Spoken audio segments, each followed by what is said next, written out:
Hello dear students, मैं प्रवीण दुबे प्रगति institute के YouTube channel पर आप सबका स्वागत करता हूं।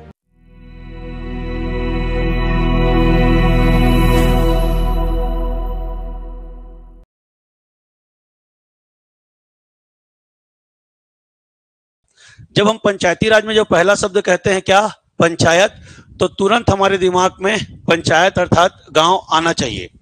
हालांकि गांव और पंचायत दोनों एकदम अलग अलग वर्ड हैं। जब हम पंचायत कहते हैं तो पंचायत में केवल गांव नहीं आता, गांव, जनपद और जिला तीनों आते हैं। लेकिन पंचायत के सामने यदि हम पर्टिकुलरली गांव शब्द जोड़ देते तो फिर वो क्या कहलाता, ग्राम पंचायत कहलाता। यहां तक बात समझ में आ रहा है? तो आप मेरी बात को बड़े गौर से ध्यान समझिएगा कि हम पंचायती राज पढ़ रहे हैं। पंचायती राज के अंतर्गत हमको गांव, जनपद, जिला की पूरी व्यवस्था के बारे में पढ़नी है कि चुनाव कैसा होता है, आरक्षण है तो कैसा आरक्षण है, ठीक है, और अगर यहाँ पर वेतन मिलता है तो उनको वेतन कैसे मिलता है, यदि उनको ग्राम पंचायत, जनपद पंचायत, जिला पंचायत में शासन करने के लिए पैसे चाहिए तो पैसे कहाँ से मिलते हैं, इन सब के बारे में पढ़ेंगे। तो पंचायती राज का संबंध सीधा सीधा हमारा स्थानीय स्वशासन से है। किससे है? स्थानीय स्वशासन। लोकल गवर्नेंस एक शब्द आता है और लोकल गवर्नेंस के अंतर्गत हम दो टॉपिक पढ़ते हैं, एक पंचायती राज और एक नगरीय निकाय। तो हम लोकल गवर्नेंस में जब हम गांव के स्वशासन का वर्णन करते हैं तो उसे हम लोग क्या कहते हैं, पंचायती राज। अर्थात गांव के लोगों के द्वारा अपने बीच से किसी व्यक्ति को चुनकर, फिर से बोल रहा हूं, गांव के लोगों के द्वारा अपने बीच से किसी व्यक्ति को चुनकर किया जाने वाला शासन क्या कहलाता है, स्थानीय स्वशासन। फिर से बोल रहा हूं, गांव के लोगों के द्वारा अपने ही बीच से किसी व्यक्ति को या वे लोगों को चुनकर किया जाने वाला शासन क्या कहलाता है, स्थानीय स्वशासन। यहां तक बातें समझ में आ गई? फिर से रिपीट कर रहा हूं, गांव के लोगों के द्वारा अपने बीच से ही चुनकर किया जाने वाला शासन क्या कहलाता है, स्थानीय स्वशासन। स्थानीय स्वशासन में गांव शब्द कहा तो कहेंगे क्या, पंचायती राज, और स्थानीय स्वशासन में यदि हम नगर शब्द कहे होते तो उसे हम लोग कहते क्या, नगरीय प्रशासन। क्या कहते, नगरीय प्रशासन। पर हम यहाँ पे स्थानीय स्वशासन में किसकी बात कर रहे हैं, गांव की, तो ये क्या कहलाएगा आपका, ग्रामीण प्रशासन। यहां तक समझ में आ गया, या पंचायती राज। अब मेरी बात को बड़े गौर से आप समझने की कोशिश कीजिएगा। स्थानीय स्वशासन का जो वर्णन है या अध्ययन करने का पर्पज है, उसका पर्पज है एक शब्द जिसका नाम है क्या, लोकतांत्रिक विकेंद्रीकरण। क्या नाम है, लोकतांत्रिक विकेंद्रीकरण। अगर कोई बोलेगा कि हम स्थानीय स्वशासन गांव को लोगों को क्यों देना चाहते हैं, तो स्थानीय स्वशासन गांव के लोगों को देने का मुख्य कारण है क्या, लोकतांत्रिक विकेंद्रीकरण। तो लोकतांत्रिक विकेंद्रीकरण का दो मतलब है, मैंने कल बताया था, याद आ रहा है? पहला और दूसरा। पहला मतलब क्या है, सत्ता, ठीक है, अर्थात जो पावर ऊपर लेवल पर प्राइम मिनिस्टर है ना, मुख्यमंत्री आदि लोगों को है, उसे क्या करना, अप लेवल से, कहां से, अप लेवल से नीचे लेवल तक गांव के लोगों तक पहुंचाना। फिर से बोल रहा हूं, गांव के लोगों को उन्हीं के द्वारा चुने गए व्यक्ति का शासन करने का अधिकार देना क्या कहलाएगा, स्थानीय स्वशासन। स्थानीय स्वशासन में गांव का प्रशासन ही क्या कहलाता है, पंचायती राज। पंचायती राज का मुख्य उद्देश्य क्या है, तो लोकतांत्रिक विकेंद्रीकरण। और लोकतांत्रिक विकेंद्रीकरण का पहला उद्देश्य क्या है, तो सत्ता को ऊपर लेवल से नीचे लेवल तक पहुंचाना। और दूसरा कारण क्या है यदि बोलेगा तो दूसरा कारण क्या है, लोगों को राजनीतिक प्रक्रिया से जोड़ना। दूसरा कारण क्या है भाई, लोगों को राजनीतिक प्रक्रिया से जोड़ना। ये दो बड़े कारण हो गए। पहला कारण क्या, सत्ता को ऊपर से नीचे लेवल तक लेके जाना, और दूसरा क्या है, राजनीतिक प्रक्रिया से आम आदमी को जोड़ना। अब ये जो पंचायती राज व्यवस्था है, ये भारत में लागू हुआ है संवैधानिक तौर पर 1993 से। कब लागू हुआ है, 1993। तो पंचायती राज व्यवस्था कब भारत में लागू हुई, 1993 में। कब लागू हुई, 1993। तो 1993 पंचायती राज लागू हुई, ये पहले लागू नहीं थी। तो हमको ये समझना है कि भारत को जो संविधान है वो लागू हो चुका है कब, 26 जनवरी 1950 को। और जब 26 जनवरी 1950 को हमारा संविधान लागू हुआ, देखो देश आजाद हुआ 1947 में, बात को समझिएगा, भारत कब आजाद हुआ, 1947। लेकिन भारत के आजाद होने के बाद भारत में पंचायती राज कानून को संविधान में दर्जा देना था। ध्यान समझते रहना, 1947 में भारत आजाद हुआ और भारत के आजाद होने के बाद भारत में शासन कैसा चलेगा, इस बात को लेकर के एक कानून बनाया गया, जिस कानून को हम लोग कहते हैं क्या, संविधान। भारत का सबसे बड़ा कानून का नाम है क्या, संविधान। उससे बड़ा कानून नहीं है। अगर भारत में कोई भी बात संविधान में मेंशन रहेगी तो वह भारत पर लागू होगी, अगर मेंशन नहीं रहेगी तो वह भारत पर लागू नहीं होगी। तो 1947 के बाद जब संविधान बन रहा था, और संविधान बन करके कब लागू हुआ, 26 जनवरी 1950 को। तो 26 जनवरी 1950 को जब संविधान लागू हुआ तो लोकल एडमिनिस्ट्रेशंस के अंतर्गत पंचायतों का कोई संवैधानिकरण नहीं किया गया। मैं जो वर्ड बोल रहा हूं इस वर्ड को आप ध्यान से समझना। 1950 को जब भारत का संविधान लागू हुआ तो पंचायती राज का क्या नहीं किया गया, संवैधानिकरण नहीं किया गया। संवैधानिकरण नहीं किया गया, इसका मतलब यह होता है कि पंचायतों को क्या शक्तियां होंगी, पंचायत किस बात पर कानून बनाएंगी, पंचायतों को टैक्स कहां से मिलेगा, पंचायतों में आरक्षण कैसे होगा, पंचायतों में चुनाव कैसे होगा, इन सब बात का वर्णन भारतीय संविधान में कहीं पर भी मेंशन नहीं किया गया। भारतीय संविधान में 22 भाग हैं, उसमें से एक भाग था भाग 4। क्या था, भाग 4। भाग 4 में जो हमारे स्टेट हैं, स्टेट का मतलब छत्तीसगढ़, मध्य प्रदेश, राजस्थान नहीं होता। स्टेट का मतलब हम उन इकाइयों को कहते हैं या उन यूनिट्स को स्टेट कहते हैं जिनके पास मेकिंग ऑफ पावर्स है। समझ में आ रहा है, मतलब कानून बनाने की जिनके पास शक्ति है उनको हम क्या कहते हैं, लॉ मेकिंग की जिनके पास पावर्स है उसको हम क्या कहते हैं, राज्य कहते हैं। फिर से बोल रहा हूं, रिपीट कर रहा हूं, ध्यान समझने की बात को। यहाँ राज्य का मतलब, स्टेट का मतलब हमारे छत्तीसगढ़, मध्य प्रदेश, राजस्थान, उड़ीसा, झारखंड, बिहार, यूपी ऐसे स्टेट से नहीं है। यहाँ स्टेट का मतलब ऐसे यूनिट से है जिनके पास लेजिस्लेचर पावर है। जिनके पास क्या है, लेजिस्लेचर पावर। लेजिस्लेचर मतलब होता है आपका कानून बनाने की शक्ति। तो ऐसा कोई भी यूनिट जिसके पास कानून बनाने की शक्ति है उसको कॉन्स्टिट्यूशन के अंतर्गत क्या कहा जाता है, राज्य कहा जाता है। और इस राज्य की परिभाषा आर्टिकल नंबर 12 में है और आर्टिकल नंबर 36 में है। ठीक है, तो राज्यों को यह पावर दिया गया कि जब उनमें सक्षमता हो, जब उनमें किसी तरह की शक्ति हो, तो वो भाग 4 के अनुच्छेद 40 के तहत, फिर से बोल रहा हूं, क्या बोल रहा हूं, भाग 4 के तहत, अनुच्छेद 40 के तहत, भाग 4 के अनुच्छेद 40 के तहत पंचायतों का गठन करेंगे। किसका गठन करेंगे, पंचायतों का गठन करेंगे। ये किसमें लिखा, आर्टिकल नंबर 40 में। किसमें लिखा, आर्टिकल नंबर 40 में। कौन से भाग में, भाग 4 में। पर आप मेरी बात को समझिएगा, राज्यों को ऐसा भाग 4 में निर्देश दिया गया, क्योंकि भाग 4 का नाम ही है क्या, नीति निर्देशक तत्व। क्या नाम है, नीति निर्देशक तत्व। नीति निर्देशक का मतलब होता है बेटा कि उनको इंस्ट्रक्ट करना कि कैसे कानून बनाया जाए, उन्हें इंस्ट्रक्ट करना कि कैसे कानून बनाया जाए। लेकिन इंस्ट्रक्ट कर दिया गया, कैसे बनाना है, क्या करना है, इसके बारे में कोई वर्णन हमारे कॉन्स्टिट्यूशंस में नहीं किया गया। तो फिर से बोल रहा हूं, भारत के आजादी के बाद हमारा संविधान बना, जो देश का सबसे बड़ा कानून था, उस कानून में भारत में पंचायती राज के संबंध में कोई भी प्रोविजंस विधिवत लिखा नहीं गया था।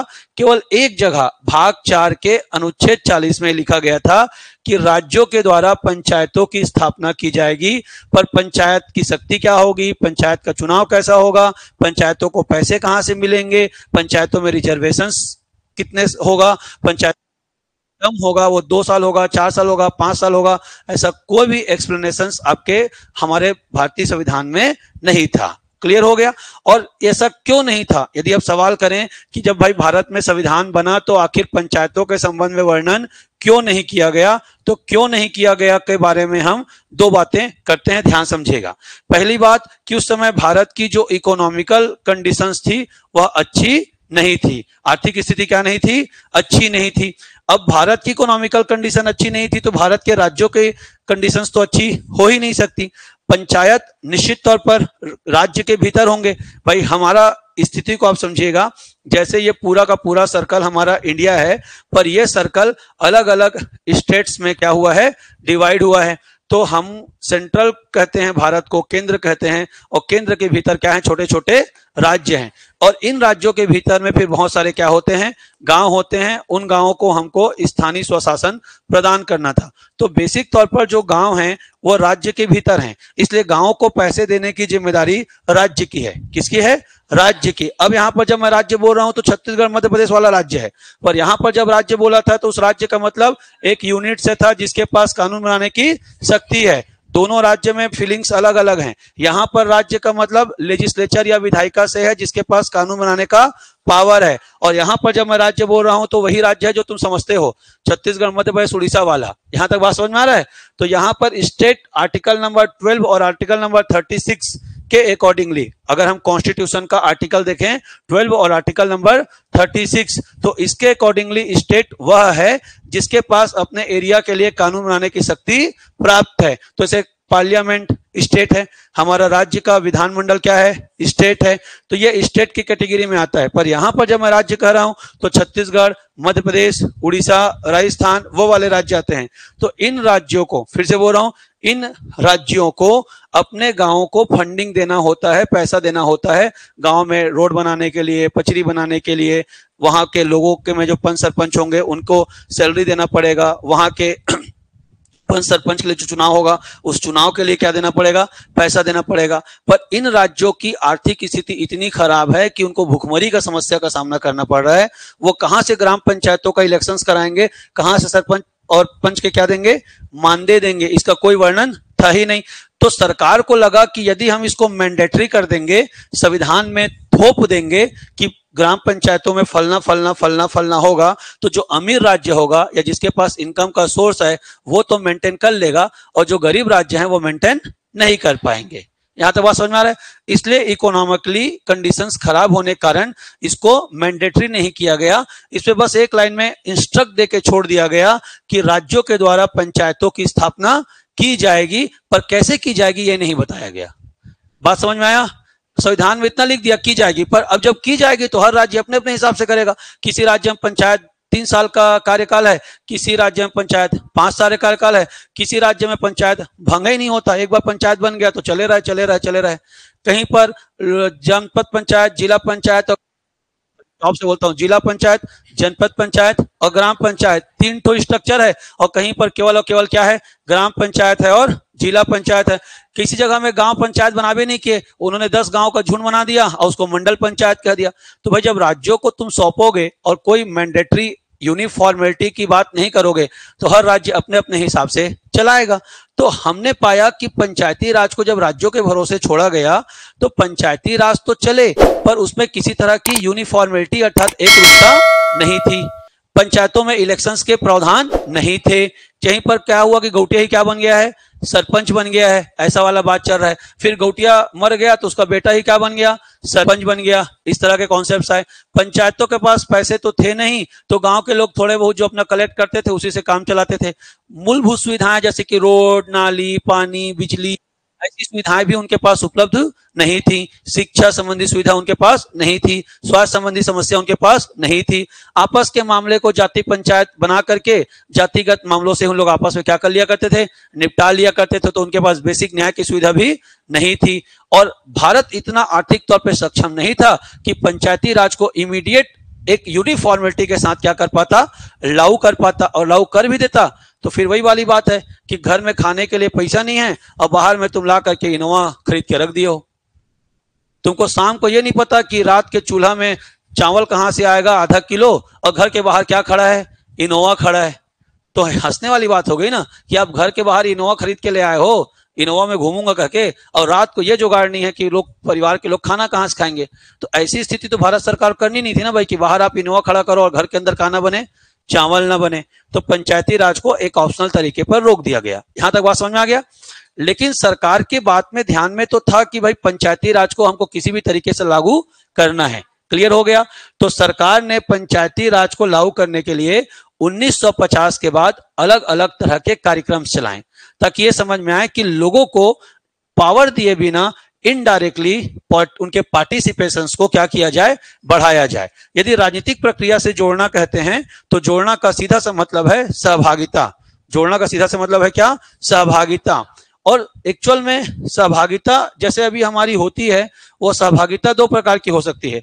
एक हो सकता है कि आपको पेल ढपेल के सहभागी बनाया जाए, और एक होता है कि आप खुद अपनी मोटिवेशन से क्या हो जाएं, सहभागी हो जाएं। ये दो अलग अलग एंगल्स हैं भाई।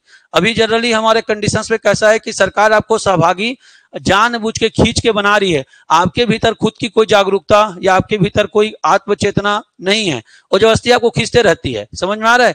वरना पंचायतों के संबंध में सहभागिता तो आप डायरेक्टली ला सकते हैं भाई। मान लो एक छोटा सा एग्जांपल, किसी गांव में स्कूल है, स्कूल में बाउंड्री वॉल नहीं है और स्कूल मेन रोड से लगा हुआ है। अब बड़े बात को ध्यान समझिएगा, गांव में स्कूल है, स्कूल में बाउंड्री वॉल नहीं है, और बाउंड्री वॉल ना होने के कारण बच्चे स्कूल की छुट्टी होने पर सीधा मेन रोड में चले जाते हैं।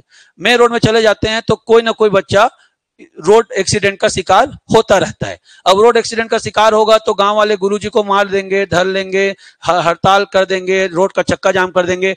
पर इतना दिमाग नहीं लगाएंगे कि भाई हमारे ही बच्चे पढ़ते हैं तो क्यों ना हम बांस बल्ली जो हमारे घर में उपलब्ध है उसको ले जा करके उसके बाउंड्री वाल को थोड़ा सा घेरा बना दें। और छत्तीसगढ़ी में बोलते हैं राचर। राचर सब जानते हो? छत्तीसगढ़ी में बाउंड्री वाल के गेट को कहते हैं क्या? राचर। कि हम छोटा सा राचर लगा दे ताकि बच्चा छुट्टी होने पर फट से उस बाउंड्री वाल को या घेरा को कूद कर मेन रोड में ना जाए।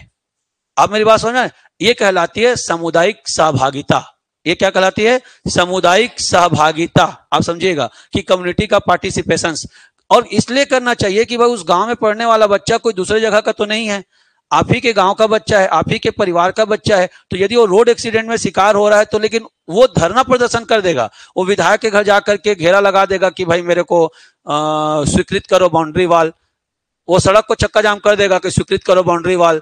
ठीक है, जब होगा तब होगा। ऐसा खाने का लड्डू है क्या कि स्वीकृत हो जाएगा, फिर स्वीकृत हो जाएगा, फिर उसके लिए बकायदा पंचायत को पैसा आएगा, जिला को, जिला से वो जनपद में आएगा, फिर जनपद से टेंडर जारी होगा, फिर टेंडर वाला टेंडर लेगा, उसे भी 10 तो इधर उधर का लफड़ा होगा, तब जाकर के निर्माण कार्य क्या होगा, शुरू होगा। कभी कभी वित्तीय मामलों से उसको पैसा रुक गया तो ठेकेदार आधा एक लाइन बाउंड्री को उठाया है और 2 लाइन को नहीं उठाया, कहेगा वो पैसा नहीं आया, पैसा नहीं आई तब तक नहीं उठा।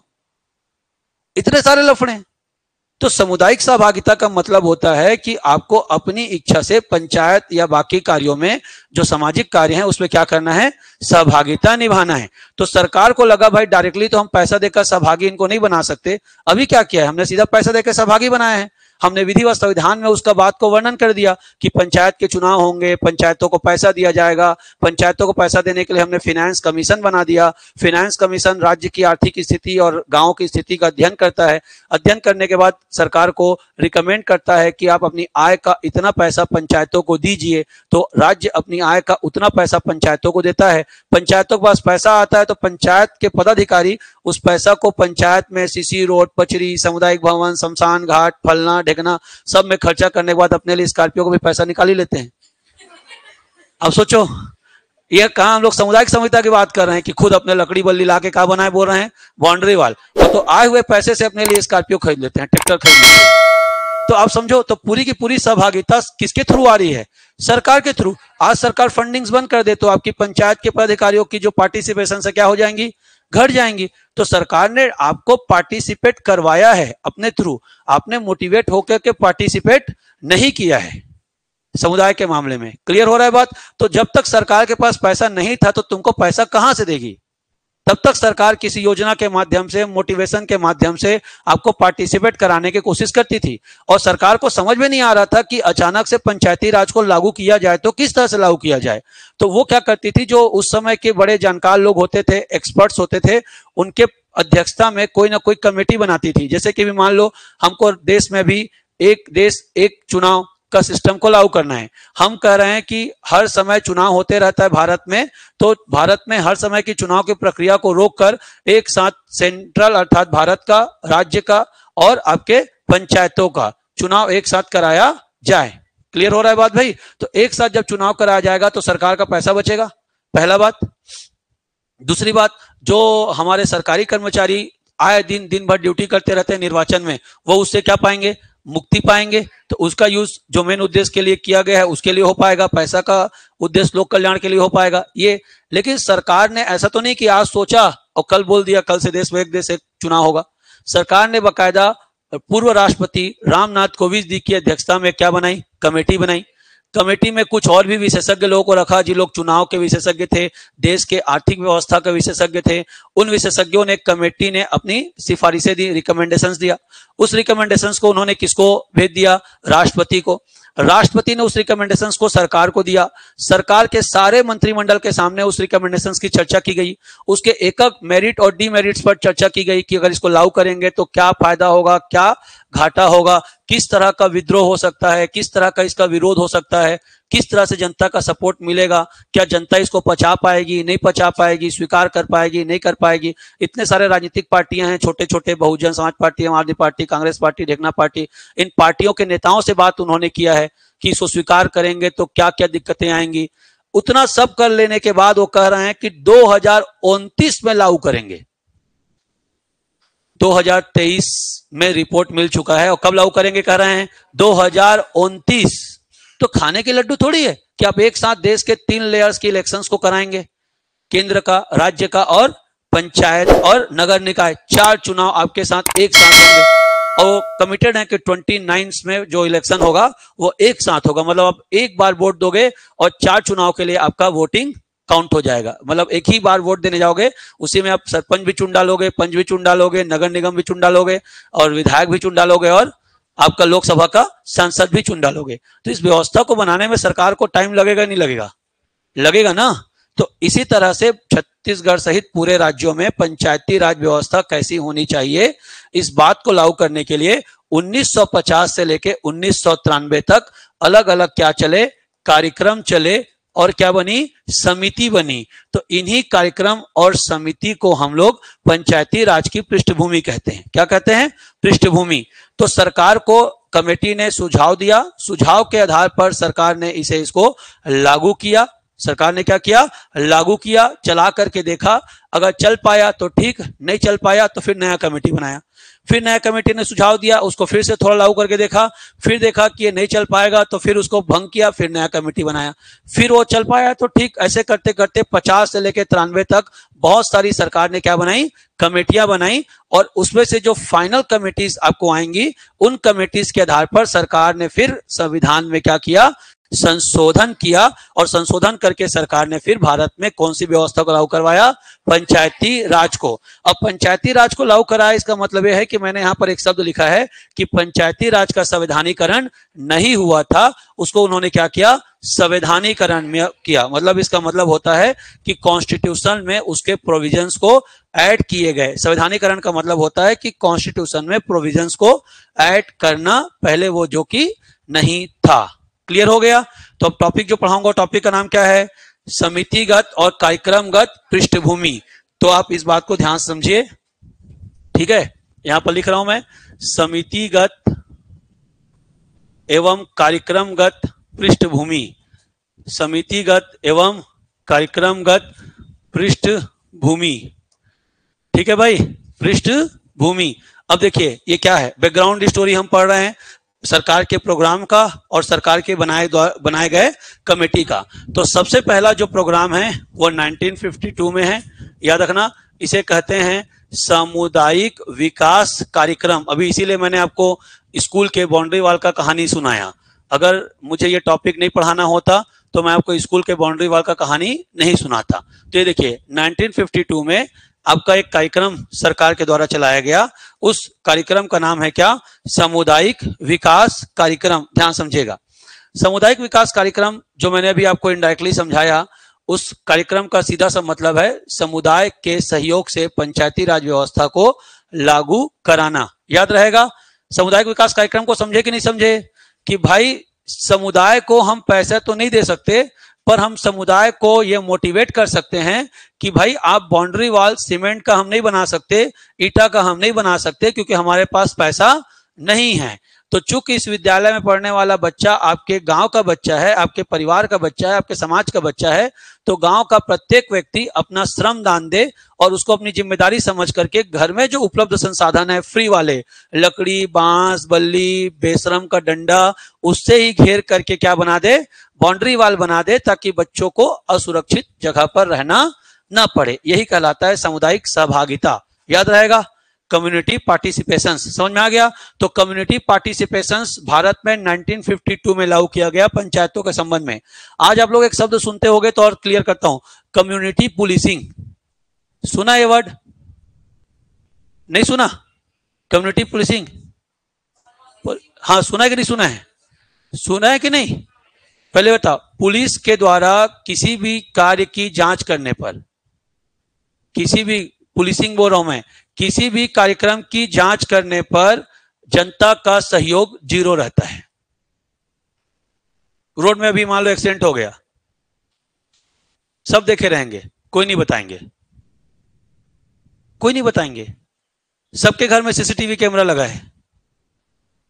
पुलिस को देने से पहले ऐसे आसानी से नहीं देते, जब तक पुलिस उसको चमकाए ना तब तक सीसीटीवी कैमरा का रिकॉर्डिंग नहीं देते। और जब तक हम लोग पुलिस की सहायता करेंगे नहीं तो पुलिस समाज में अपराधियों को पकड़े कैसे और उस अपराध पर अंकुश लगाएगा कैसे? तो नया शब्द आया है, पुलिस सहभागिता। क्या शब्द आया है? पुलिस सहभागिता।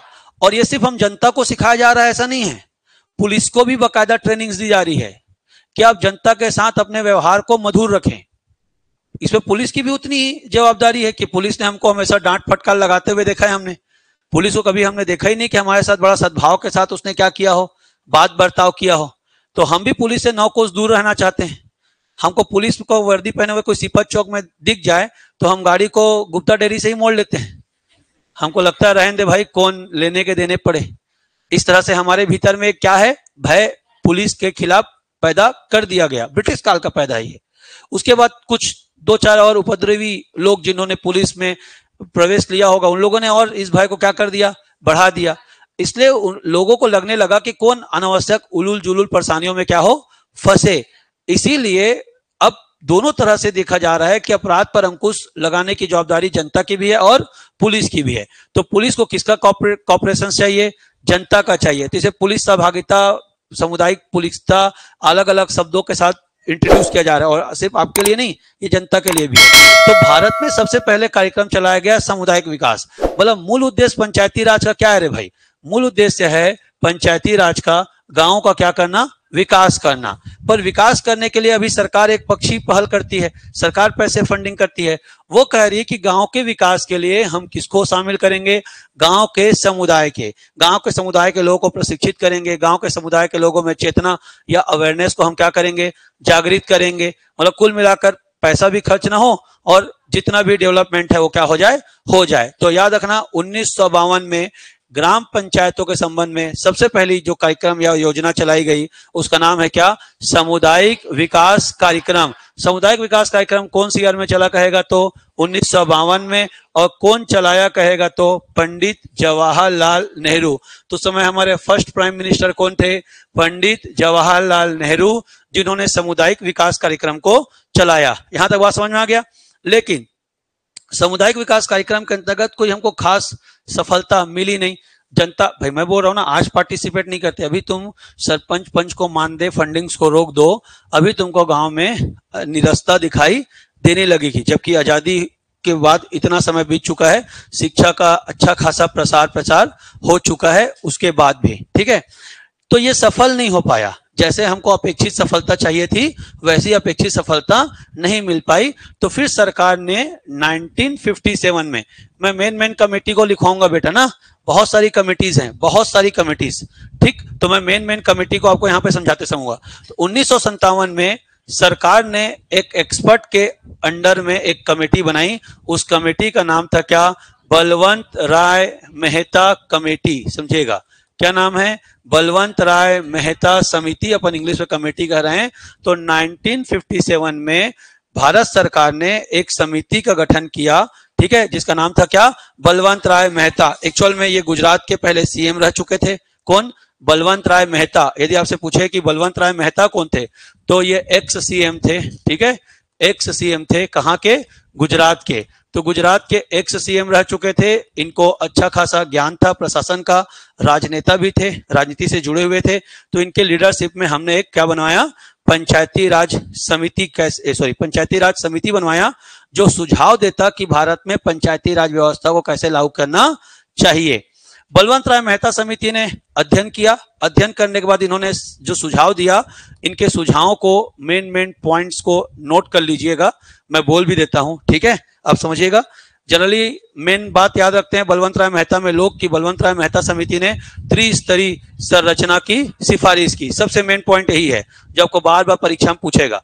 लेकिन अभी अपकमिंग एक एग्जाम्स है, इस एग्जाम का नाम है क्या, एडीओ। तो एडीओ के नाम से मैं इसमें कुछ महत्वपूर्ण जो पॉइंट्स हैं उसे ऐसा डिक्टेट करता हूं, आप क्या कर लीजिएगा, नोट कर लीजिएगा। पर सबसे पहले पॉइंट को तो वही लिखिए जो मोस्ट इंपॉर्टेंट है कि त्रिस्तरीय, 3 लेयर्स, ठीक है, त्रिस्तरीय पंचायती राज, समझिएगा, त्रिस्तरीय पंचायती राज के गठन का प्रावधान, त्रिस्तरीय पंचायती राज गठन का प्रावधान याद रहेगा। तो उन्होंने कितने लेयर के पंचायत स्टेब्लिश करने को बोले, 3 लेयर्स के पंचायत स्टेब्लिश करने का उन्होंने प्रोविजन बनाया, ठीक है। तो provision of establishment of 3 layers panchayat, याद रहेगा, 3 लेयर्स पंचायत। अब 3 लेयर्स पंचायत में आप पहला लेयर क्या होगा, ग्राम पंचायत, नोट कर लीजिए, पहला लेयर क्या होगा, ग्राम पंचायत। दूसरा आता है क्या आपका जनपद, जनपद को उस समय बोलते थे मंडल, क्या बोलते थे, मंडल, तो मंडल पंचायत जिसको आप लोग ब्लॉक बोलते हो। और तीसरा क्या आ गया, जिला पंचायत। तो लिख लीजिए 3 लेयर के पंचायत बनाने को बोला, और 3 लेयर में कौन कौन सा था आपका, पहला ग्राम नीचे स्तर पर, दूसरा जनपद, और तीसरा क्या था, जिला। याद रहेगा पक्का, ठीक। दूसरा लिखिए, हो गया। दूसरा लिखिएगा कि जो मेन सेंटर होगा डेवलपमेंट का, सेंटर ऑफ डेवलपमेंट, ठीक है, सेंटर ऑफ डेवलपमेंट, विकास का केंद्र, ध्यान समझना। तो पहला प्रावधान क्या हो गया आपका, त्रिस्तरीय पंचायत। अब दूसरा बनाते हैं विकास का केंद्र, एक समझिएगा, सेंटर ऑफ डेवलपमेंट। विकास का केंद्र कहने का मतलब यह होता है बेटा कि विकास कार्य को क्रियान्वित करने की एजेंसी कौन होगी, जिला होगी कि जनपद होगी कि गांव होगी। तीनों ने इसको किसको बोला, गांव को बोला, किसको बोला, गांव को। तो विकास का केंद्र बनाने की बात इन्होंने किसको कही, गांव को। कई बार विकास के केंद्र शब्द के जगह धुरी भी लिख देगा, क्या लिख देगा, धुरी, परेशान मत होना। तो पंचायतों की धुरी बनाने का सिफारिश बलवंत राय मेहता ने किसको कहा, ग्राम को, जनपद को, जिला को। तो आप किसको कहेंगे, गांव को। यहां तक बात समझ में आ गया, ठीक। थर्ड पॉइंट लिखेगा, फर्स्ट पॉइंट हो गया किसने कितने लेयर के पंचायत बनाने के बोले, 3 लेयर के। याद रखना सबसे नीचे लेयर में कौन रहेगा, गांव, गांव के समूह से क्या बनेगी, जनपद, जिसको आप लोग इंग्लिश में क्या बोलते हो, ब्लॉक, और जनपदों के समूह से क्या बनेगा, जिला, जिसको आप लोग क्या बोलते हो, डिस्ट्रिक्ट। यहां तक बात समझ में आ गया। तो सबसे नीचे गांव, उसका जनपद, उसके बाद क्या हो गया, जिला। अब आता है कि हमको विकास कार्य को एग्जीक्यूट करना है, डेवलपमेंट को क्या करना है, एग्जीक्यूट करना है। तो डेवलपमेंट को एग्जीक्यूट करने का केंद्र कौन होगा, ग्राम, जनपद की जिला। तो उसने किसको बोला, ग्राम को बोला। ये दोनों पॉइंट समझ में आ गया। थर्ड पॉइंट लिखिएगा, थर्ड पॉइंट में लिखिएगा कि लिखना दायित्वों के निर्वहन के लिए, एक काम करो शॉर्ट में लिखो, फाइनेंशियल सपोर्ट। थर्ड पॉइंट में सीधा लिखो वित्तीय सहायता, सीधा क्या लिखोगे, वित्तीय सहायता। उसने अगला पॉइंट क्या बोला, वित्तीय सहायता। तो 3 महत्वपूर्ण पॉइंट को लिखवा रहा हूं ना। मतलब कोई भी कमेटी जब सिफारिश देती है ना, तो कम से कम 50-100 पत्ते का सिफारिश देती है, 50-100 पत्ता का सिफारिश, पेजेस, 50-100 पेजेस के सिफारिशें होती हैं। उस 50-100 पेज के सिफारिश में 3 पॉइंट तुमको लिखवाया हूं जो इंपॉर्टेंट है। आप समझ में आ रहा है बात। अब कमेटी की सिफारिशें को पढ़ोगे तो तुमको एक सिफारिश को पढ़ने में 3 दिन लग जाएगा। कितना दिन लग जाएगा, 3 दिन। हम उसके क्रक्स को निकालकर आपको नोट करा रहे हैं जो परीक्षा में पूछेगा। थर्ड पॉइंट आपने क्या लिखा, फाइनेंशियल सपोर्ट। उन्होंने कहा कि भाई पंचायती राज में यदि तो विकास का केंद्र बनाओगे तो पैसा कहां से दोगे, ये तो थूक में लड्डू बांधने वाला बात हो गया। हाँ लड्डू बनाना है, हाँ बना लें जा। अरे भाई लड्डू बनेगा कैसे, उसके लिए सामग्री कौन देगा, पंचायत तो बन जाएगा। पंचायत बनाना कौन सा बहुत बड़ा तोपचंदी काम है, पंचायत को चलाना तोपचंदी काम है। और पंचायत को चलाने के लिए क्या चाहिए, पैसा। तो सवाल यह है कि वित्तीय सपोर्ट कहां आएगा। तो सबसे मेन बात थी क्या आपकी, वित्तीय सपोर्ट। लेकिन यहां पर भी इलेक्शन, आरक्षण और इनकम ऑफ सोर्स का कोई प्रोविजन नहीं है। वित्तीय सहायता मिलेगा, कहां से मिलेगा, अरे वित्तीय सहायता मिलेगा कहां से मिलेगा, ये तो बलवंत राय मेहता कमेटी ने नहीं बताया कि सोर्स क्या है राज्यों के पास पैसा आने का, और कौन देगा, सेंट्रल गवर्नमेंट की स्टेट गवर्नमेंट। और आम जनता से क्या टैक्स लोगे, तो अभी प्रोविजन नहीं बता पाए। लेकिन जब कोई कमेटी रिकमेंड देती है तो उस कमेटी के रिकमेंड्स को हम लागू करके देखते हैं कि कमेटी के रिकमेंड्स प्रैक्टिकली हम पर लागू हो पाएगा कि नहीं हो पाएगा। उस समय पहले प्राइम मिनिस्टर कौन थे, पंडित जवाहरलाल नेहरू। तो बलवंत राय मेहता के कमेटी को उन्होंने 1959 में पायलट प्रोजेक्ट के तौर पर क्या किया, लागू किया। पायलट प्रोजेक्ट समझते हो सब, पायलट प्रोजेक्ट का मतलब होता है एज अ ट्रायल बेसिस पर लागू करना। क्या वर्ड यूज होता है, ट्रायल बेसिस पर लागू करने को हम कहते हैं क्या, पायलट प्रोजेक्ट। पंचायती राज के संबंध में भाग 4 के अनुच्छेद 40 में यह कहा गया था कि पंचायती राज को लागू करने की शक्ति राज्य को होगी। और राज्य का मतलब छत्तीसगढ़ नहीं है, मैंने पहले ही क्लियर कर दिया था।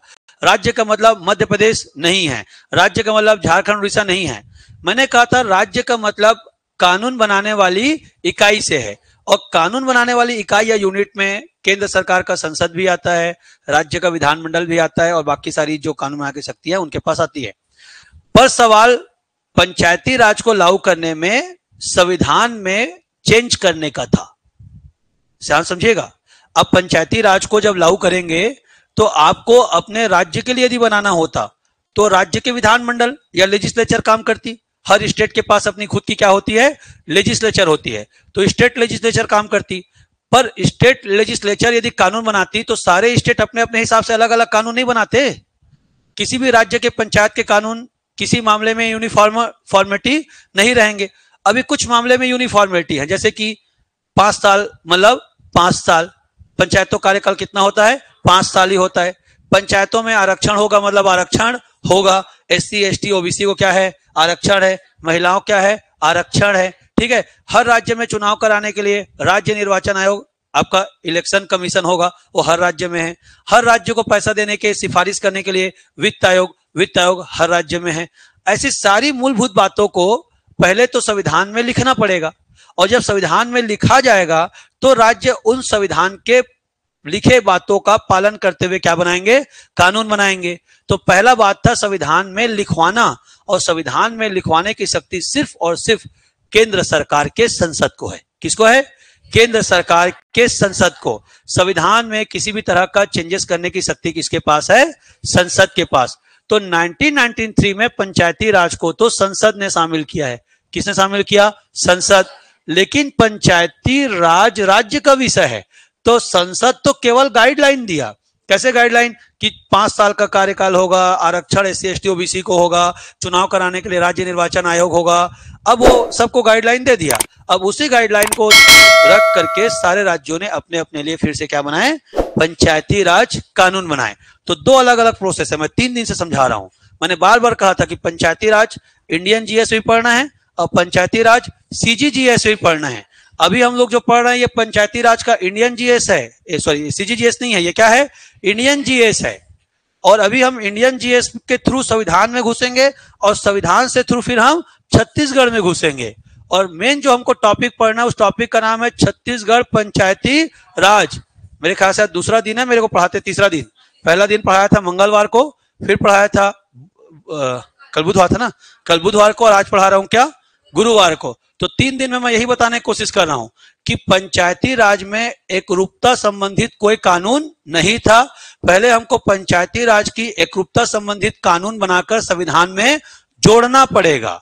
तो कैसे जोड़ें, क्या जोड़ें, इसी के संबंध में सुझाव देने के लिए हम पढ़ रहे हैं क्या, समितिगत और कार्यक्रमगत पृष्ठभूमि। इन समितियों के सुझावों से जो हमको अनुभव आएगा, उस अनुभव के आधार पर संविधान में संशोधन करके 1993 में संसद, 1993 में संसद संविधान में क्या जोड़ेगा, पंचायती राज।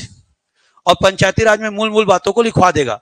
अब फिर जो मूलभूत बातें लिखा जाएंगी संविधान में, उसका पालन करते हुए हर राज्य अपने लिए कानून बनाएगा, जिसका नाम है क्या, पंचायती राज अधिनियम। क्या कहलाएगा, पंचायती राज अधिनियम। अब जिस राज्य का वो कानून बनेगा वो अपने राज्य का सामने में नाम लिख देगा। छत्तीसगढ़ का है तो क्या लिख देगा, छत्तीसगढ़ पंचायती राज अधिनियम। मध्य प्रदेश क्या लिख देगा, मध्य प्रदेश पंचायती राज अधिनियम, उत्तर प्रदेश क्या लिख देगा, उत्तर प्रदेश पंचायती राज अधिनियम। आपका झारखंड क्या लिख देगा, झारखंड पंचायती राज अधिनियम। आपका आंध्र प्रदेश क्या लिख देगा, आंध्र प्रदेश पंचायती राज अधिनियम। लेकिन जितने भी राज्य हैं वो सब अपने अपने राज्य के लिए सेपरेट सेपरेट पंचायती राज कानून बनाएंगे। लेकिन भारतीय संविधान के भाग 9 के 243A से लेकर 243O तक में दिए गए बिंदु का पालन करते हुए, और 243A से लेकर 243O को जोड़ने की शक्ति सिर्फ और सिर्फ किसके पास है, संसद के पास है। पर संसद का भी दिमाग काम नहीं कर रहा है कि क्या जोड़ूं, कैसे जोड़ूं, क्या प्रावधान करूं, उनको पैसे का व्यवस्था कहां से कराऊं, चुनाव का व्यवस्था कहां से कराऊं। तो इसके लिए वो विशेषज्ञों से क्या मांग रहा है, सलाह। विशेषज्ञों से क्या मांग रहा है, सलाह। सबसे पहले किससे सलाह मांगा गया, बलवंत राय मेहता से। बलवंत राय मेहता ने अपनी सलाह दे दिया। अब इस सलाह को हम लागू करके ट्रायल करेंगे कि क्या इसके द्वारा दिया गया सलाह भारत में सफल हो पाएगा। तो लागू करके देखे। तो लागू किया गया कब, किसके तहत, ठीक है, तेरे को समझ में आ गया वैभव, डाउट तेरा, ठीक। अब ये बात आ गई कब, 2 अक्टूबर 1959। मोस्ट इंपॉर्टेंट फैक्ट है ये, क्या है, 2 अक्टूबर 1959। तो 2 अक्टूबर 1959 को पहली बार पंचायती राज व्यवस्था भारत में ट्रायल बेसिस पर लागू की गई। पहली बार, समझ लेना, 2 अक्टूबर 1959 को पंचायती राज व्यवस्था ट्रायल बेसिस पर पहली बार भारत में क्या की गई, लागू की गई। अगर बोलेगा कहां लागू की गई तो उसका नाम लिखना, आंध्र प्रदेश, सॉरी राजस्थान। कहां लागू की गई, तो राजस्थान, याद रखना। फिर से रिपीट करूं, 2 अक्टूबर 1959 को पंचायती राज व्यवस्था पहली बार लागू की गई। बोलेगा कहां लागू की गई, तो राजस्थान। कौन से राज्य में लागू की गई, राजस्थान के कौन से जिले में लागू की गई, नागौर। कौन जिले में लागू की गई, नागौर। मतलब जब हमको ट्रायल करना होता है पूरे भारत में एक साथ लागू नहीं करते, पर्टिकुलर किसी राज्य के पर्टिकुलर किसी जिले में उसको लागू करके चेक करते हैं कि सफल होगा कि सफल नहीं होगा। इसको लिख लीजिए, लिखा भाई। इसके बाद दूसरा नंबर का राज्य पूछेगा तो आंध्र प्रदेश। पहले नंबर का राज्य कौन है आपका, राजस्थान, और दूसरे नंबर का राज्य कौन है आपका, आंध्र प्रदेश। यहां पायलट प्रोजेक्ट के तौर पर क्या किया गया, लागू किया गया।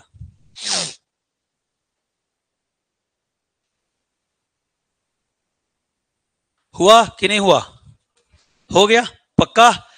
लेकिन यह व्यवस्था सफल नहीं हो पाई। क्यों नहीं हुई, खुद अपना मूल्यांकन करने की स्थिति में रहो, ध्यान से देखो। पहली बात, इसमें यह नहीं बताया गया कि पंचायतें कितने कितने साल के लिए गठित की जाएंगी। जैसे ही बता दिया गया है कि पंचायतें कितने साल के लिए गठित की जाएंगी, 5 साल के लिए। यदि पंचायत अपने समय से पहले भंग हो गई तो फिर से बता दिया गया है कि 6 महीने के भीतर दोबारा गठित की जाएगी, और जो दोबारा गठित होगी वो शेष अवधि के लिए होगी। जैसे एग्जांपल देके समझाता हूं इस बात से हटकर। मान लो अभी पंचायत का चुनाव 2024 में होता है, तो वो मान लो दिसंबर 2024 में गठित हुआ, तो वो दिसंबर 2029 तक क्या रहेगा, गठित रहेगा। 5 साल के लिए हो गया। पता चला आपका फरवरी 2026 में किसी कारण से पंचायत भंग हो गई। फरवरी 2026 में किसी कारण से पंचायत क्या हो गई, भंग हो गई। तो वहां फिर से उपचुनाव होगा। क्या होगा, उपचुनाव होगा। कितने महीने के भीतर, 6 महीने के भीतर। अब 6 महीने के भीतर मान लेते हैं कि अप्रैल में फिर से दोबारा क्या हो गया, वो गठित हो गया। तो अप्रैल 2026 में गठित होगा, तो वो आपका अप्रैल 2031 तक नहीं जाएगा।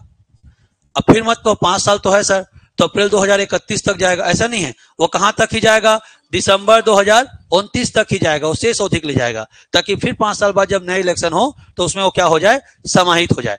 अब ये सारा बात संविधान में लिखा गया है, तो चाहे वो आंध्र प्रदेश हो, राजस्थान हो, उड़ीसा हो, छत्तीसगढ़ हो, बिहार हो, झारखंड हो, केरल हो, तमिलनाडु हो, सब के सब उसी कानून का क्या करते हैं, पालन करते हैं। पर अगर ये बात संविधान में नहीं लिखा होता तो फिर अलग अलग राज्य के लोग अलग अलग कौन मानते। एक राज्य कहता कि शेष अवधि के लिए होगा, एक राज्य कहता फिर से कितना साल होगा, 5 साल होगा। तो असमानता आ गई कि नहीं आ गई। तो पंचायती राज में असमानता ना आए, उसीलिए संसद को संविधान में क्या करना पड़ा, संशोधन करके पंचायती राज को जोड़ना पड़ा। कहां पर जोड़ा, भाग 9 में। ठीक, मैं फिर से क्लियर करता हूं, एक बात को ध्यान समझ लो। भाग 4 में जो लिखा हुआ था अनुच्छेद 40 में, वो केवल निर्देश है, वो बाध्यकारी नहीं है। राज्य को दिया गया निर्देश है। जैसे आपको बोलते होंगे आपके डोकरा डोकरी दाई दादा लोग, अरे घर ले बाहर निकलता था गोड़ छू के जाया कर रहे, भगवान के पांव पर के जाया कर रहे। एक निर्देश है, बाध्यकारी नहीं है। आप घर से निकलते समय माँ बाप का प्रणाम नहीं किए, भगवान का प्रणाम नहीं किए, तो कौन सा आपको फांसी में टांग देते हैं, कौन सा आपको जेल भेज देते हैं। पर एक तरह का शुड भी वाली बात है कि आपको घर से बाहर निकलते समय प्रणाम करके जाना चाहिए। वैसा ही हमारा भाग 4 है। भारतीय संविधान का भाग 4 पूरी तरह से शुड भी है। वो राज्यों को सौंपा गया एक तरह का रिस्पॉन्सिबिलिटी है कि भाई तुमको जब समझ में आए तो इस कानून का पालन करना है, ये जनता के हित में होगा, पर तुम देख सुन के पालन करना। जब तुमको कोई परेशानी ना हो इकोनॉमिकली, सोशली, पॉलिटिकली, तो तुम इस कानून को क्या कर देना, लागू कर देना। उसी तरह से आपको समझ में आना चाहिए। उसी में हमारा अभी एक करंट का टॉपिक है जिसका नाम है अनुच्छेद 44। अनुच्छेद 44 में भी समान नागरिक संहिता की बात कही गई है। मतलब हिंदू, मुस्लिम, सिख, ईसाई सबके लिए एक समान कानून। कैसा कानून? सामाजिक कानून। कैसा कानून? सामाजिक कानून। राजनीतिक कानून, विधिक कानून हम सब पर एक समान लागू होता है, पर विवाह संबंधित जो कानून है, सामाजिक कानून है, वो एक समान ढंग से लागू नहीं होते। ठीक है भाई, यहां तक सबको समझ में आ रहा है? जैसे हमारे में बहुपत्नी स्वीकार नहीं है, मुसलमानों में बहुपत्नी स्वीकार है, संतान के मामले में भी ये बातें लागू होती हैं। ठीक है, तो उनका उनके धर्म के कानून के हिसाब से चलता है, हमारा हमारे धर्म के हिसाब से कानून चलता है। क्लियर हो रहा है बात? तो इसको समाप्त करके एक समान कानून, यूनिफॉर्म कानून लाने के लिए अनुच्छेद 44 में कहा गया है। पर अभी तक सरकारों ने इस पे कोई हस्तक्षेप नहीं किया है। गोवा ने किया है और उत्तराखंड ने किया है, और अब भारत में इसको लागू करने की मांग बड़ी जोर शोर से चल रही है। पर सरकार की वो इच्छा पर है, उसके लिए कोई व्यक्ति कोर्ट में जाकर केस नहीं कर सकता, उसको सरकार पर दबाव बनाकर लागू नहीं करवा सकता। यहां तक बातें समझ में आ गई? वैसे ही हमारा इसी सेक्शन में आता था क्या, हमारा 40। तो 40 के लिए भी तुम ग्राम पंचायत नहीं बनाए बोल के कोर्ट नहीं जा सकते थे, सरकार पर मोरल दबाव बना सकते थे। तो इसलिए वो ऑप्शनल था, मैं बार बार बता रहा हूं। और बाद में जो भाग 9 में जोड़ा गया वो मैंडेटरी था। भाग 4 में जो संविधान में लिखा था वो क्या था? ऑप्शनल था। पर जो भाग 9 में जोड़ा गया वो क्या है? मैंडेटरी था। सरकार ने उसमें स्पष्ट लिखवाया कि हमारे संविधान संशोधन करने के साल भर के भीतर, हमारे संविधान संशोधन करने के साल भर के भीतर राज्यों को अपने राज्य में पंचायती राज लागू कर देना है, जिसको हम लोग बोल रहे हैं पंचायती राज कानून 1993। सबसे पहला पंचायती राज, उस समय जितने भी राज्य थे 1993 में, 23-24 जो भी राज्य थे, उसमें सबसे पहला लागू करने वाला राज्य है मध्य प्रदेश। सबसे पहला लागू करने वाला कौन है? मध्य प्रदेश। और उस मध्य प्रदेश के हिस्सा कौन थे? हम छत्तीसगढ़। तो इनडायरेक्टली पंचायती राज व्यवस्था को सबसे पहले लागू करने वालों में हमारे राज्य का भी नाम है, जिसका नाम है क्या? छत्तीसगढ़। बस यही कि हम उस समय सेपरेट नहीं थे, हम लोग उस समय किसके साथ थे? मध्य प्रदेश के साथ थे। क्लियर हो रहा है? और सरकार ने समय कितना दिया था? 1 साल, कि जिस दिन पंचायती राज लागू हुआ उसके 1 साल के भीतर पूरे राज्यों में पंचायती राज कानून को लागू कर लेना चाहिए। तो ये मैंडेटरी है। अब समझ में आ रहा है बात भाई? तेरे को भाई नया लड़का पक्का आ रहा है ना? ठीक, आगे बात करते हैं, ध्यान सुनना। तो पायलट प्रोजेक्ट के तौर पर पंचायती राज को राजस्थान में, आंध्र प्रदेश में लागू किया गया, पर ये सफल नहीं हो पाया, क्योंकि यहां पर डिसाइडेड नहीं था कि पंचायतें कितने साल की होंगी, ये डिसाइडेड नहीं था कि पैसा कहां से मिलेगा।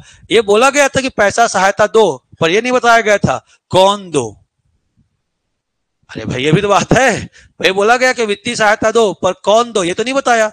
केंद्र का सरकार कहेगी राज्य देगा, राज्य का पंचायत है, राज्य कहेगा मेरे पास तो खाने का भात नहीं है, मैं कहां से पैसा दूंगा, तू दे। और इस तरह से क्या होगा? कॉन्फ्लिक्ट होगा, और फाइनली पंचायती राज व्यवस्था क्या हो जाएगी? ध्वस्त हो जाएगी। इसके बाद लाइन से बहुत सारे और भी कमेटी कार्यक्रम बने, पर मैं उन सबको हाइड करके फिर से मैं अगला जो मोस्ट इंपॉर्टेंट कमेटी है उस पर बात करता हूं। लेकिन इसके बीच में जो कमेटियां हैं वो वन लाइनर हैं, उसकी कोई व्याख्या मिलती नहीं है, बी आर राव समिति, फलना ढेकना ऐसा। पर सीजीपीएससी ने उसे मैच द कॉलम में पूछा है। सीजीपीएससी ने मैच द कॉलम में क्या किया है? पूछा है। अगर आपको केवल वन लाइनर कौन सा सन और कौन समिति याद रखना है तो आप भले उसको याद कर सकते हो। क्लियर हो रहा है बात? उसको पूछा है। अब कई बार ऐसा होता है कि आउट ऑफ सिलेबस क्वेश्चंस आते हैं, तो सीजीपीएससी ने आउट ऑफ सिलेबस जाकर के पूछा है कि सही जोड़ी मिलाओ, कौन सा समिति कौन से सन में बना था, ऐसा वाला। तो अगर आपको लगता है तो मैं फिर बोल के नोट कराता हूं। नोट कराऊं? ठीक, चलिए। तो उसमें कोई व्याख्या नहीं है ना? चलिए, तो पहला हो गया 1952, फटाफट लिखिएगा। पहला क्या हो गया? सामुदायिक विकास कार्यक्रम। आपका 1952 क्या हो गया? सामुदायिक विकास कार्यक्रम। दूसरा लिखिएगा 1957, तो 1957 क्या हो गया आपका? बलवंत राय मेहता समिति। क्या हो गया? बलवंत राय मेहता समिति। ठीक है भाई, बलवंत राय मेहता समिति। यहां तक तो पढ़ लिए। अब आगे लिखिएगा 1960 बी आर राव समिति। अरे फिर तो अशोक मेहता, यही तो मैं तक बोल था, तू मायावती भी हाउ कह रही थी, अब फिर तू फंस गई। मैं अशोक मेहता ही तो पढ़ाता, यही तो मैं समझा रहा हूं कि 1957 के बाद सीधा 1977 आएंगे, जिस समिति का नाम है क्या? अशोक मेहता। अभी यही तो तेरे को समझा रहा था मेरी माँ, तू समझी नहीं। ये मेन है, पर इसके बीच में छोटे छोटे कुछ और समितियां हैं जो सिलेबस में नहीं है, पर पीएससी ने उसी को क्या कर दिया है? पूछ दिया है। तो तू तो हाँ बोल, इतना कॉन्फिडेंस है तो मेरे को लगा सॉल्व करी है। तो तू 1970 को सॉल्व करी है, इसको तो हर कोई पढ़ता है। मैं जो बोल रहा हूं सबको समझ में आ रहा है? पंचायती राज में 1957 के बाद जो सीधा पढ़ा जाता है वो कौन सा है? 1977। कौन सा है? 1977 सीधा। अगर मैं पढ़ाऊं तो मैं अशोक मेहता समिति पढ़ाऊंगा, लेकिन इनके बीच में सरकार ने कुछ छोटी छोटी कामियां भी की थी, उनको सर परीक्षा में पूछा। तो उसी को तो मैं पूछा कि आपको नोट कराऊं कि आगे बढ़ूं, तो आपने कहा नोट कराओ, तो मैं नोट करवा रहा हूं। तो लिखिए क्या? 1960, और उसका नाम है क्या? बी आर राव समिति। क्या है? बी आर राव समिति। ठीक है, और बी आर राव समिति के सामने डेस्क करके सीधा लिखिएगा पंचायत के यंत्रीकरण और सांख्यिकी हेतु, मतलब पंचायत के मैकेनिज्म और उनके स्टैटिक्स के लिए। समझ में आया कि नहीं आया? पंचायतों में क्या बोल रहा हूं मैं? यंत्रीकरण, मैकेनिज्म, और किसके लिए? सांख्यिकी के लिए। मतलब हमको पंचायतों का डेटा एकत्र करना था कि पंचायत फंक्शंस कैसे करते हैं, और पंचायतों में क्या बोलते हैं, किसी किसी कार्य होती है, उसका संख्यात्मक आंकड़ा चाहिए था, ताकि सरकार क्या ले सके? निर्णय ले सके। क्लियर हो गया? तो कुल मिला के समझो, ये समिति का काम था सर्वे करना। क्या करना? सर्वे करना, पंचायतों में जाना, सर्वे करना, और सर्वे करके सरकार को रिपोर्ट सौंपना कि पंचायत कैसा काम करता है, और पंचायत में क्या क्या आंकड़े हैं, कितने पुरुष, कितने महिला, कितने बच्चे, कितना गरवा, कितना बछरू, ये सारा चीज। उनकी अर्थव्यवस्था कैसी है, उनके इनकम्स कहाँ जनरेट होते हैं, पशुपालन से कि कृषि से, इस तरह का सर्वे देना था। किसको? बी आर राव समिति। पहला वाला क्या था? बलवंत राय मेहता समिति। ये क्या है?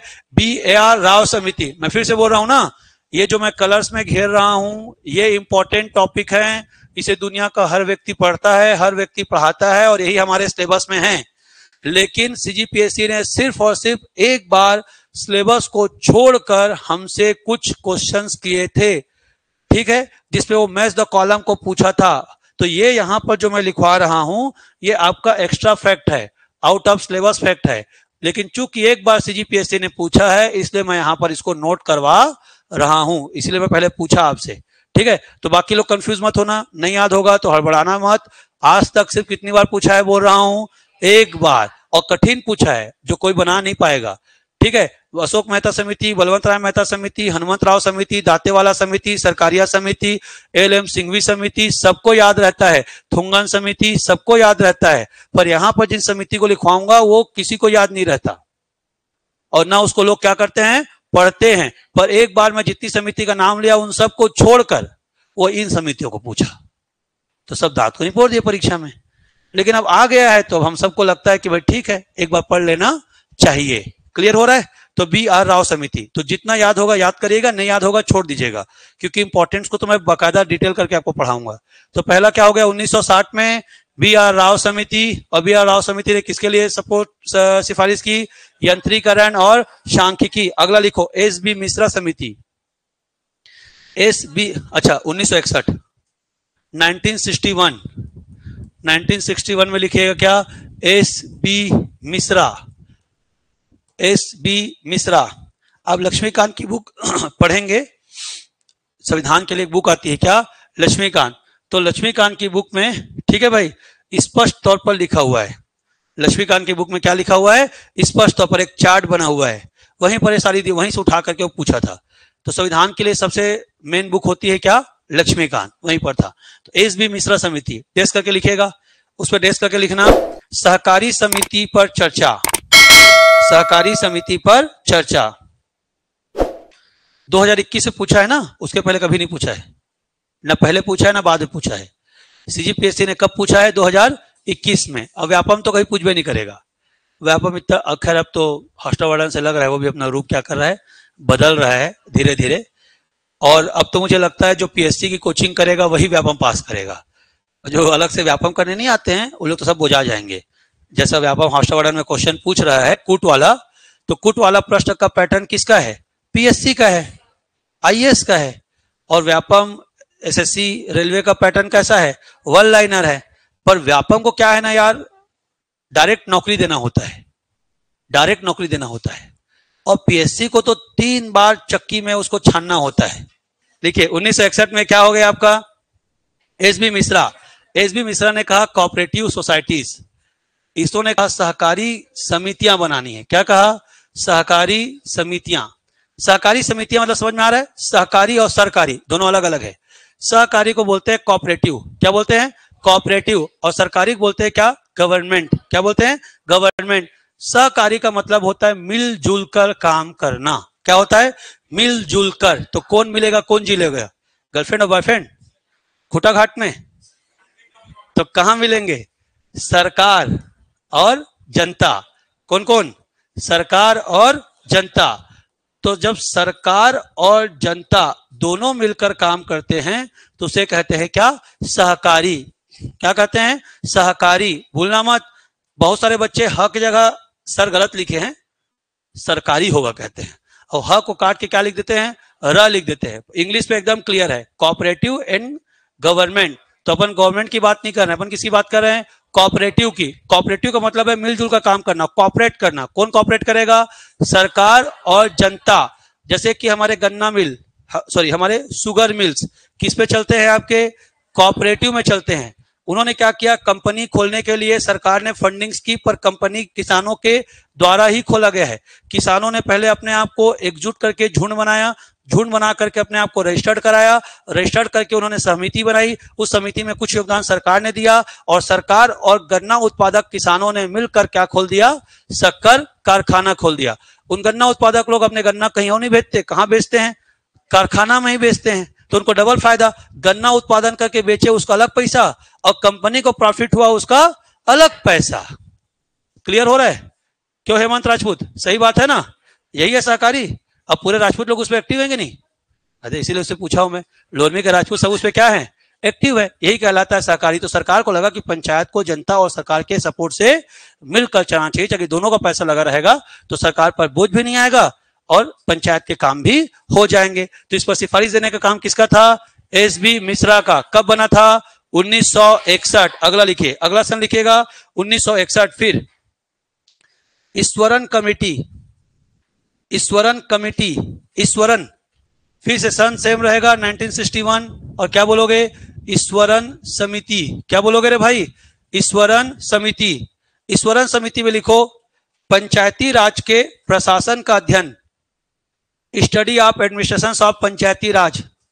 पंचायती राज के प्रशासन का अध्ययन। क्या बोल रहा हूं? पंचायती राज के प्रशासन का अध्ययन, कि कैसे वहां पर प्रशासन किया जाना चाहिए और कैसे पुराने जमाने के लोग प्रशासन करते थे। देखो एक्चुअल में जब सरकार को काम को किसी को लंबा खींचना रहता है ना, तो सरकार कमेटी कमेटी खेलती है। सरकार क्या खेलती है? Committee committee. जहां पर सरकार को यह बताना भी होता है कि काम चल रहा है और काम करना भी नहीं है, तो वहां सरकार क्या खेलती है? Committee committee. क्लियर हो रहा है बात? ये देख रहे हो तुम, कमेटी कमेटी चल रहा है। अभी आगे लिखते जाओ, पर तुम्हारा सर दर्द बढ़ चुका है क्या? याद करने का। पर फिर बोल रहा हूं, जो मैं ब्लू कलर में यहां पर लिखते जा रहा हूं, ये चीजें एक बार बस सीजीपीएससी पूछी गई हैं, फिर कभी पूछे नहीं गई हैं। आगे फिर लिखिए, और हम पढ़ाते भी नहीं है। अगला लिखिएगा GR राजगोपाल समिति 1962। 1962 GR राजगोपाल समिति, ये 21 में पहली बार पूछी गई है। GR राजगोपाल समिति, GR राजगोपाल समिति लिखो। पंचायतों के न्याय व्यवस्था का अध्ययन, पंचायतों के न्याय व्यवस्था का अध्ययन। ठीक है, जुडिशियल सिस्टम जो थे पंचायत के, उनका स्टडी करना था। हो गया? हो गया? Study of judicial system of panchayat.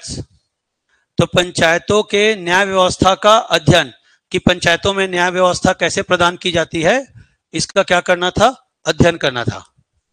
स्पष्ट हो गया। फिर अगला लिखिएगा नेक्स्ट 1963 आर दिवाकर समिति, आर दिवाकर समिति 1963 आर दिवाकर कमेटी। अब समझिएगा यहां पर एक नया वर्ड आएगा, उस नए वर्ड को मैं क्लियर कर देता हूं। एक नया वर्ड आया ग्राम सभा, ध्यान से सुनना, इसको क्लियर करते हैं, बहुत मोस्ट इंपॉर्टेंट है, बार बार आपको इसको पढ़ना पड़ेगा जब हम पंचायती राज पढ़ेंगे। तो ग्राम सभा, ग्राम सभा क्या होती है, ध्यान सुनना। तीन अलग अलग वर्ड है बेटा, मैं तीन चीज क्लियर कर रहा हूं। एक होता है ग्राम, एक होता है बेटा ग्राम पंचायत, और एक होता है ग्राम सभा। ये तीनों को समझो। एक्चुअल में आर दिवाकर समिति ने किसका अध्ययन किया था, ग्राम सभा का अध्ययन, ठीक है। अब ग्राम सभा क्या होती है ध्यान से समझना, पर पहले ग्राम पंचायत, ग्राम सभा तीनों अलग अलग चीजें हैं, ये पहले अपने दिमाग में बैठा लो। कोई भी पारा, टोला, मोहल्ला जहां पर कुछ मानव समूह निवास करते हैं, फिर से रिपीट कर रहा हूं, कोई पारा हो गया, कोई मोहल्ला हो गया, कोई टोला हो गया। मोहल्ला पाला समझते हो ना, कोई पारा, मोहल्ला, टोला जहां पर आपके ह्यूमंस ग्रुप आपके रेसिडेंस या आवास के रूप में रहते हैं, उसे राज्यपाल क्या डिक्लेयर कर सकता है, गांव। गांव कोई भी हो सकता है, गांव कोई भी हो सकता है, फिर से बोल रहा हूं, जहां मानव एक झुंड में रहते हैं उस हम क्या कहते हैं, गांव कहते हैं। जहां मानव एक झुंड में रहते हैं उसे क्या कहते हैं, गांव कहते हैं। वो पारा भी हो सकता है, कोई मोहल्ला भी हो सकता है, छोटा मोटा टोला, समझते हो। जैसे आप लोग किसी गांव में देखे होंगे, वो गांव के बाहर दूर में रहते हैं, या जो लोग सुअर उअर पालन करते हैं, लोग गांव के बाहर थोड़ा दूर में रहते हैं, आपने देखा होगा। ऐसी कम्युनिटीज जो लोग सुअर पालन कार्य करते हैं, ऐसी कम्युनिटीज जो लोग डंगचगह काम करते हैं, डंगचगह समझते हो कि नहीं।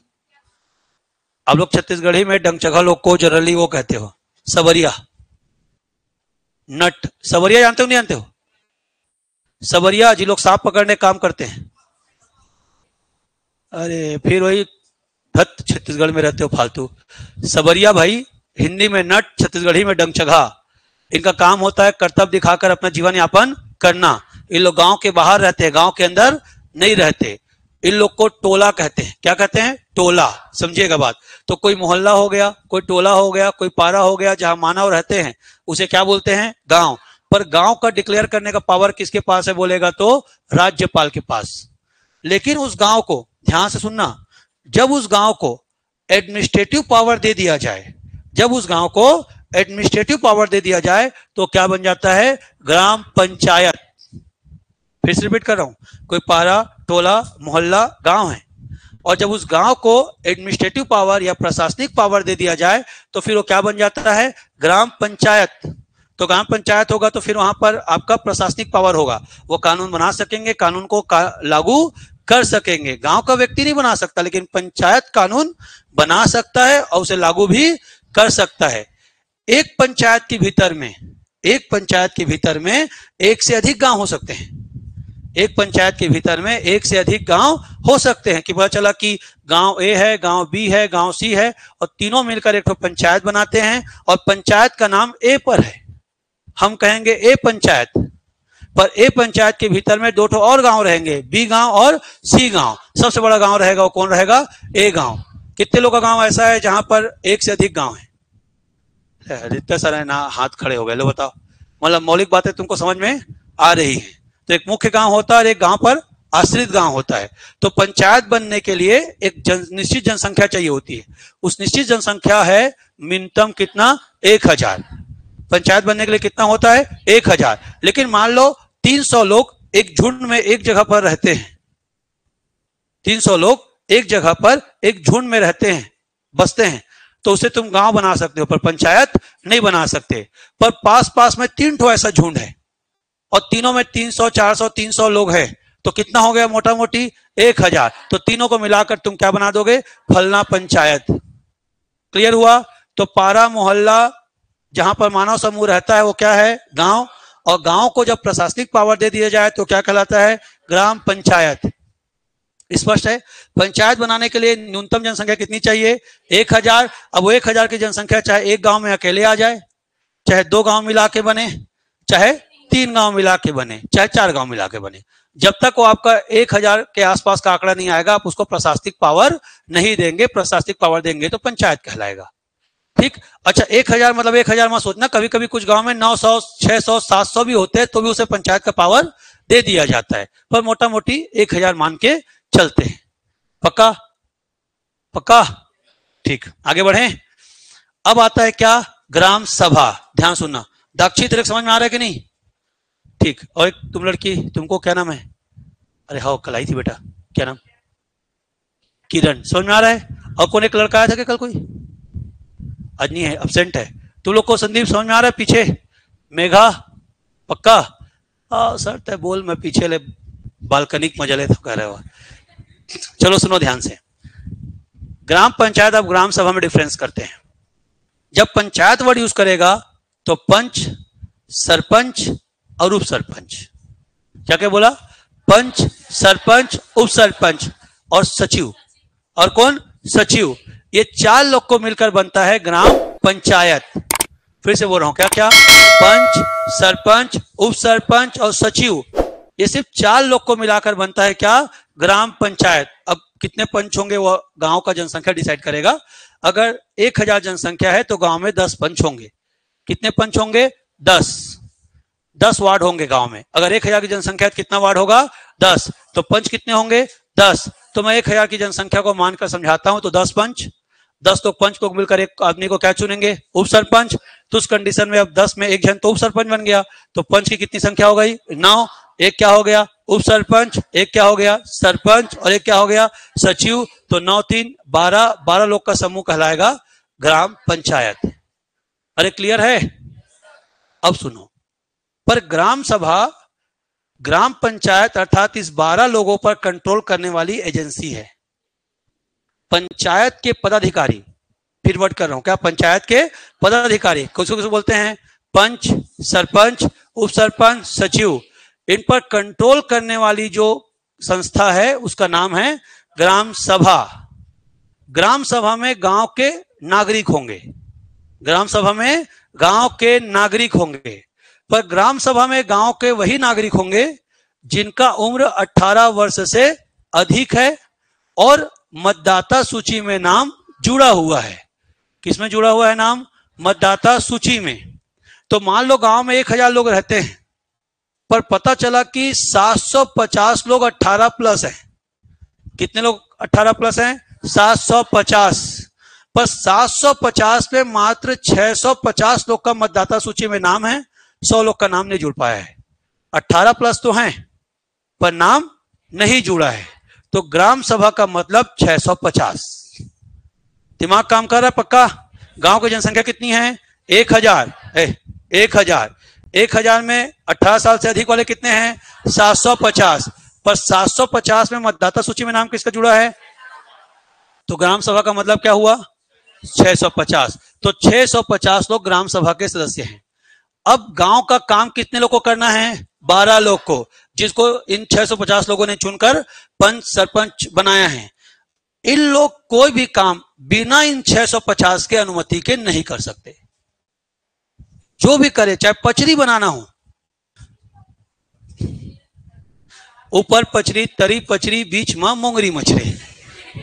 तुम चलो आगे बढ़े, बाद में समझाता हूं पर्सनली। और कितने लोग को पचरी नहीं पता? तुमको नहीं पता? तुम तो छत्तीसगढ़िया हो ना? उड़िया हो? अच्छा ठीक। और तुम तो छत्तीसगढ़िया हो? तुम भी नहीं हो। और रीना नहीं है, कामिनी नहीं है। और कितने लोग मूल छत्तीसगढ़िया नहीं हो? भदौरिया। ठीक, तू तो नाम से ही नहीं है। और बताओ भाई, पता है ना? तालाब के या नदी के किनारे नहाने के लिए सीमेंट के सीढ़ी नुमा संरचना को पचरी कहा जाता है। क्लियर हो गया?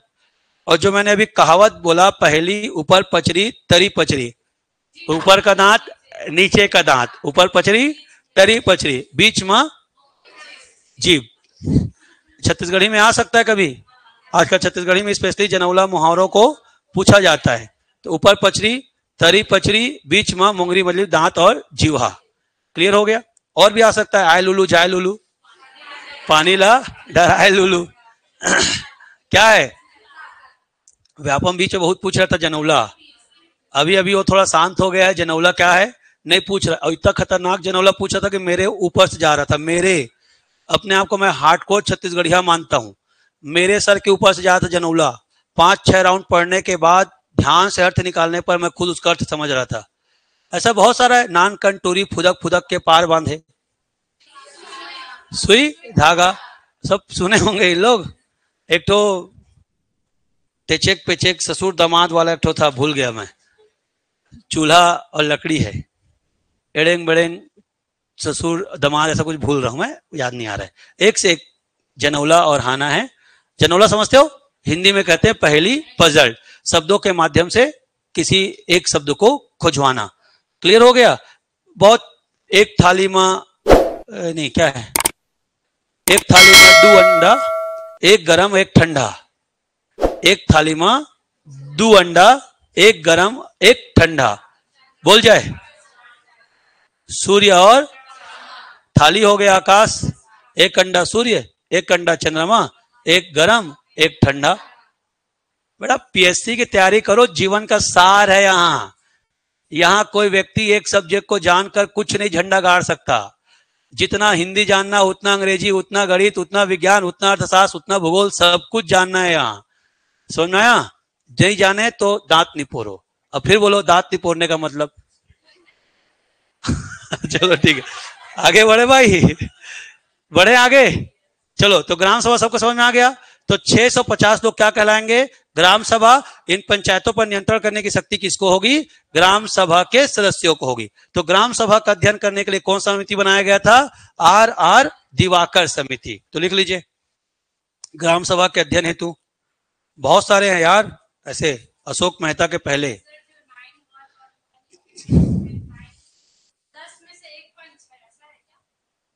नहीं, पंच 10 है बेटा, पर 10 पंच में से एक पंच को लोग उप सरपंच चुन लेते हैं।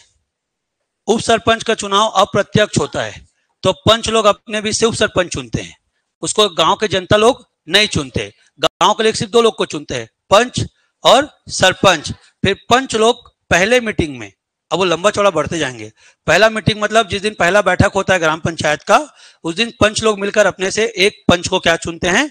उप सरपंच चुनते हैं। स्पष्ट है? कोई समस्या? किसी को कोई डाउट है यहाँ पर? नहीं भाई, जा तो यार देख, क्या शुक्ला सर थोड़ी आए, फिर क्लास छोड़ूंगा, नहीं तो फिर आगे पढ़ाऊंगा। अच्छा अमन टूट गया क्या? मैं तो चंद्रभान को बोल रहा था। चल जा, अब तू आ गया तो बस हमारे पास कोई दिक्कत नहीं है। ये बेचारे बहुत छोलते हैं हम लोग यार, साल भर। आ गए? चलिए ठीक है, तो आज यही तक रहते हैं। बस एक बात समझ लो ध्यान से, छोटा लाइन बोल रहा हूं, ध्यान सुनना। ग्राम सभा ग्राम पंचायत की संसद के समान काम करती है। ग्राम सभा गांव की संसद के समान काम करती है। इसे गांव की विधायिका कही जाती है। क्या बोलते हैं? गांव की विधायिका, लेजिस्लेचर ऑफ विलेजेस। समझ में आ गया? तो गांव की क्या कहलाती है? ये विधायिका। ग्राम पंचायत का कोई भी सदस्य ग्राम सभा की अनुमति के बिना कोई कार्य नहीं कर सकता। स्पष्ट है? चलिए, अभी समितियां बहुत सारी है ना, ये बीच वाली, अब आप लोग बहुत डिटेल में घुस चुके हो, यहां से अब याद रखिएगा। मैं चाह रहा था कि 1957 के बाद सीधा मैं कहां जाऊं? 1977, पर अभी 1977 तक जाने में लंबा सफर है। ठीक है भाई?